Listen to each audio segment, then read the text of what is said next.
Hello বন্ধুরা, আজকে তোমাদের সাথে শেয়ার করতে চলেছি একটা ছোট্ট রেসিপি, যেটা হচ্ছে পটল আর লঙ্কা দিয়ে হয়ে যাবে শুধু পটলের রেসিপি। তো এটা বানানোর জন্য আমি প্রথমে দুটো পটল আর এই যে লঙ্কা নিয়ে নিয়েছি। এছাড়া এর মধ্যে আর বেশি উপকরণ লাগবে না। মানে আমি এই যে ছোট ছোট করে পটলগুলো কেটে নিয়েছি আর লঙ্কা এর মধ্যে আছে। তো মা এটাকে নুন দিয়ে ভালো করে চটকিয়ে মেখে নিচ্ছে। এরপরে এটাতে মা কিছু পরিমাণ বেসন অ্যাড করে দিল। বেসনের কারণে পকোড়া বানানোর ক্ষেত্রে তো বেসনটা অবশ্যই আমাদের দরকার, বেসন ছাড়া পকোড়া হতেই চায় না। এই জন্য মা এর মধ্যে বেসন দিয়ে দিল। আর খাবার সোডা, যেটা তোমরা অবশ্যই নাম শুনেছ, সবার বাড়িতেই থাকে, সেইটা অবশ্য মা মানে অল্প পরিমাণ, যেটুকুনি পরিমাণ তোমাদের মানে যেরকম পকোড়া বানাবে সেরকম পরিমাণ বেসন ওর মধ্যে অ্যাড করে দিল। আর এরপরে সামান্য পরিমাণ জল দিয়ে, যেরকম পকোড়া আমরা মানে যে কোনো পকোড়ার ক্ষেত্রে যেরকম আমরা মাখি ওরকমই মেখে নিয়েছে নর্মালি।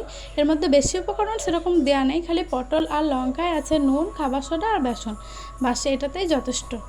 এরপরে মা এই দেখো আস্তে আস্তে পকোড়াগুলো তেলের মধ্যে ছেড়ে দিয়েছে, দেখতেই পাচ্ছ।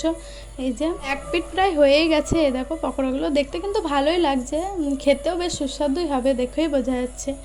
ফাইনালি পকোড়াগুলো প্রায় হয়ে গেছে। এ দেখো খুবই সুন্দর দেখতে হয়েছে পকোড়াগুলো।